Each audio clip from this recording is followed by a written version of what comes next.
Friends Bharat అలాగే పాకిస్తాన్ జట్ల మధ్య టీ20 వరల్డ్ కప్ 2026లో భాగంగా ఆదివారం జరిగిన మ్యాచ్‌లో భారత జట్టు అద్భుతమైన గెలుపు సాధించింది.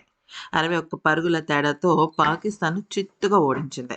ఇక ఈ క్రమంలో చెప్పాలి అంటే పాకిస్తాన్ జట్టు తల ఎత్తుకోలేని పరిస్థితిలోకి వెళ్ళిపోయింది. ఈ మ్యాచ్‌కి ముందు మేము భారత్‌తో ఆడం, బాయ్‌కాట్ చేస్తాము అంటూ రకరకాలుగా మాట్లాడింది. బాయ్‌కాట్ చేసింది కూడా. అయితే ఇప్పుడు చాలామంది నెటిజన్స్ అలాగే కొంతమంది ప్రపంచ దేశపు క్రికెటర్లు, మాజీలు ఏమంటున్నారంటే బహుశా పాకిస్తాన్ జట్టుకి కూడా తెలిసినట్టుంది. పాకిస్తాన్ భారత్‌తో తలపడితే గెలిచేది భారతే కాబట్టి బాయ్‌కాట్ అన్న నెపంతో వాళ్ళు ఈ మ్యాచ్‌ని ఆడకుండా ఆ మాటను, మ్యాచ్‌ను దాటివేయడానికి అలా చేశారేమో అంటూ అసలిప్పుడు మొత్తం ప్రపంచం అంతా కూడా పాకిస్తాన్‌ని విమర్శిస్తూనే ఉన్నారు. పాకిస్తాన్‌ని విమర్శించని ఆటగాళ్ళు కానీ, దిగ్గజాలు కానీ బహుశా ఎవరు లేరని చెప్పుకోవాలి. అయితే ఈ నేపథ్యంలో ఏదో మేము అక్కడ గెలిచేస్తాం, ఇక్కడ గెలిచేస్తాం, ఆ ఆటగాడిని ఇలా చిత్తుగా ఓడిస్తాం, మాకున్న బలగం మీ ముందు మా ముందు మీరందరూ జుజుబి ఇలాంటి మాటలన్నీ మాట్లాడిన సల్మాన్ అలీ అఘా ఇప్పుడు తల ఎత్తుకోలేని పరిస్థితుల్లోనే ఉన్నాడు. అయితే మ్యాచ్ పూర్తయిన అనంతరం ఏం చెప్పాడో ఒక్కసారి తెలుసుకుందాం. ఈరోజు మా స్పిన్నర్లు ఆశించినంత స్థాయిలో పోయారు. అయితే ప్రణాళికలకు తగ్గట్లుగా బౌలింగు చేయలేకపోయారు. అయితే మా స్పిన్నర్లపై మాకు నమ్మకం ఉంది. గత 6 నెలలుగా వాళ్ళు అద్భుతంగా రాణిస్తున్నారు. బ్యాటింగ్‌లో పవర్ ప్లేలోనే మేము చాలా వికెట్లు కోల్పోయాం. ఇది మా పతనాన్ని శాసించింది. తొలి ఇన్నింగ్స్‌లో పిచ్ కొంచెం చికటగా ఉంది. బంతి కూడా గ్రిప్ అయింది. కానీ కండిషన్స్‌కు తగ్గట్టు మేము సరైన చోటే బంతులు వేయలేకపోయాం. మేము మొదటగా బౌలింగ్ తీసుకోవడానికి కూడా ప్రధానమైన కారణం అదే. టాస్ విషయంలో నేను తప్పు చేశానేమో అని అనిపిస్తోంది. మొదటగా బ్యాటింగ్ తీసుకొని ఉండుంటే మేబీ మేము చేసే భారీ స్కోర్ వా మేము కాపాడుకునే దానికి ఆస్కారం ఉండి ఉండేది. వాళ్ళని స్కోర్ చేయమనడం, ఆ తర్వాత చాలా ఎక్కువగా తేమ రావటం. అంటే తొలి ఇన్నింగ్స్ కంటే రెండో ఇన్నింగ్స్‌లో పిచ్ బ్యాటింగ్‌కు బాగా సహకరించిందని అనిపించింది.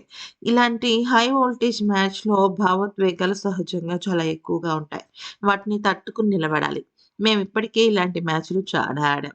ఇక 2 రోజుల్లోనే మాకు మరొక మ్యాచ్ ఉంది. ఈ ఓటమిని మేము మర్చిపోయి వేరే వాటిపైన దృష్టి పెట్టాలి. ఆ మ్యాచ్‌లో గెలిచి సూపర్ 8కు అర్హత సాధించడమే మా ముందున్న ఏకైక లక్ష్యం. అక్కడి నుంచి మళ్ళీ ఒక కొత్త టోర్నమెంట్ మొదలవుతుంది. అలా అనుకుంటే తప్ప ఇక్కడ ఈ మ్యాచ్ గెలవడానికి ఆస్కారం మాకు పెద్దగా లేదు అంటూ సల్మాన్ అలీ అఘా చెప్పాడు. అంతేకాకుండా మా దేశ ప్రజలకి మేము ఏ రకంగా సమాధానం చెప్పాలో అర్థం కావటం లేదని, తల ఎత్తుకోలేని పరిస్థితుల్లోకి వెళ్ళామని, మేము అత్యుత్తమ 6 స్పిన్నర్లతో బరిలోకి దిగామని, అయినప్పటికీ కూడా మేము రాణించలేకపోయామని, ముఖ్యంగా ఇషాన్ కిషన్‌ని మేము తక్కువ అంచనా వేశాం. అభిషేక్ శర్మ విషయంలో మాకు తన ఆట గురించి పూర్తి స్థాయి అవగాహనొచ్చింది.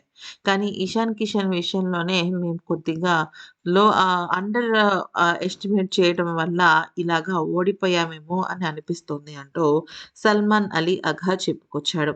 అంతేకాకుండా ఇక్కడ ఇంకొక ముఖ్యమైన విషయం ఏంటంటే ఇక్కడ పా భారత్ అలాగే పాకిస్తాన్ జట్ల మధ్య మ్యాచ్ జరిగింది కదా!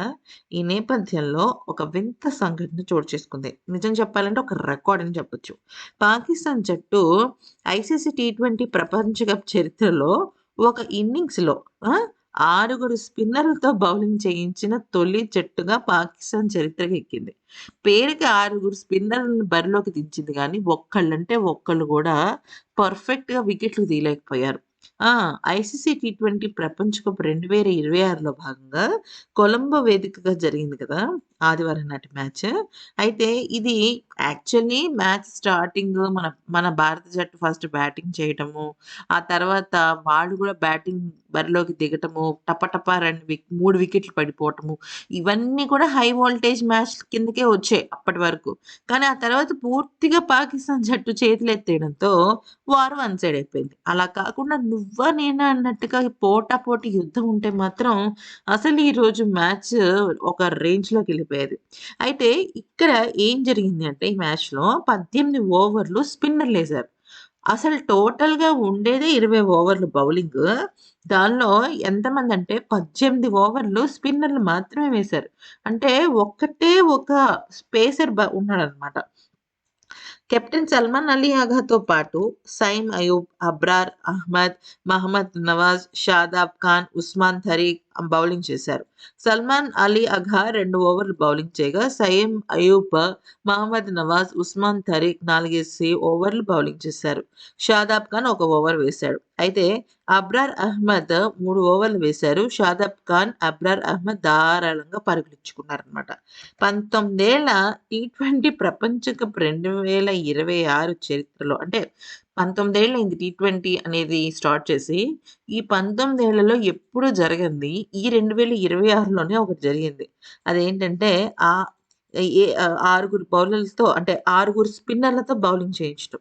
ఇప్పటివరకు చరిత్రలో ఏ జట్టు కూడా ఆరుగురు స్పిన్నర్లతో బరిలోకి దిగలేదన్నమాట. అంటే వాళ్ళకున్న బలం స్పిన్నర్లే. వాళ్ళు దానిలో ఫాస్ట్ బౌలర్లు లేరు. అయితే ఈ రికార్డ్‌ని మరి ఏ జట్టు అధిగమించే అవకాశం కూడా లేదు ఫ్యూచర్‌లో. ఎందుకనంటే ఇటువంటి చెత్త ఆలోచనలన్నీ కూడా వాళ్ళకే వస్తాయి. ఎప్పుడైనా గుర్తుపెట్టుకోవాల్సిందేంటంటే గత మ్యాచ్‌ల్లో కానీ, లేకపోతే ఆటగాళ్ళ విషయంలో కానీ స్పిన్నర్లు, పేసర్లు 50, 50 ఉండాలి. ఎంత పిచ్ ఏ బౌలర్‌కి పూర్తిగా సహకరిస్తుందని వాళ్ళు చెప్పినప్పటికీ కూడా అది పూర్తిగా 100% జరగదు. భారత్ ఈ మ్యాచ్‌లో ముగ్గురు స్పిన్నర్లతో బరిలోకి దిగింది. ఇద్దరు పార్ట్ టైమ్ స్పిన్నర్లతో బౌలింగ్ చేయించింది. అంతా బానే ఉంది. ఈ మరి ఇంత కష్టపడి ఆరుగురు స్పిన్నర్ల చేత బౌలింగ్ చేయించినప్పుడు, మరి ఇది ఇంత దారుణమైన ఓటమనేది జరగకూడదు గదా! 1 కాదు, 2 కాదు 61 పరుగులు. దీనిలో ఇషాన్ కిషన్ 77 పరుగులు. ఆ! శివం దుబే 27, సూర్యకుమార్ 32, ఇక శివం దుబే 27, రింకు సింగ్ 11. ఇలాగా ఒకళ్ళ మించి ఒకళ్ళు దుమ్ము దులిపేశారక్కడ. పాకిస్తాన్ బౌలర్లలో సయీమ్ అయూబ్ తప్ప ఎవ్వరు రాణించలా. ఉస్మాన్ తరీఖు అబ్బో! మా ఉస్మాన్ తరీఖ్ అసలు అద్భుతమైన ఆటగాడు. ఆ బౌలరు, ఈ బౌలరు. ఆ ఉస్మాన్ తరీఖ్‌ని గనక ఎదుర్కొంటే మీ మీ భారత బ్యాట్స్‌మెన్‌ల పనయిపోయినట్టే. ఇటువంటి ఎన్నో రకాల మాటలు మాట్లాడాడు సల్మాన్ అలీ అఘ అయితే. అసలు మా రికార్డులను పాత రికార్డులు మేము మర్చిపోయాం. మేము రికార్డులను సృష్టించాం. రికార్డులను మేము తయారు చేస్తాం. మా రికార్డ్‌ని మేమే బద్దలు కొట్టుకుంటాం. ఇటువంటి ఎన్నో వ్యాఖ్యలు మాట్లాడిన తర్వాత మొత్తానికి ఆ తరీఖ్ అనే వ్యక్తి అంటే ఏదో గొప్పగా పాకిస్తాన్‌కున్న ఏకైక జట్టు ఎవరైనా జట్టు బలం ఏదైనా ఉందంటే అతని బౌలింగే. అతను కూడా కరెక్ట్ బౌలింగ్ చేయట్ల. ఈ విషయం పైన ఐసీసీ వాళ్ళు చాలా స్ట్రాంగ్ వార్నింగ్ ఇచ్చారు. అయితే వార్నింగ్ ఇచ్చినప్పటి నుంచి మాత్రం కొద్దిగా నీట్‌గా ఏయడం మొదలుపెడుతున్నాడు. అయితే అది కూడా అధిగమించాలని చెప్పి మన సూర్య చాలా ప్లాన్‌లేసాడనుకోండి. ఎప్పుడైతే ఐసీసీ వాళ్ళు ఆ రూల్స్ పెట్టారో తన బౌలింగ్ అనేది మారిపోయింది. నార్మల్ బౌలింగ్‌లో ఉండడంతో ఒక వికెట్ మినహాయించి తీయలేకపోయాడు.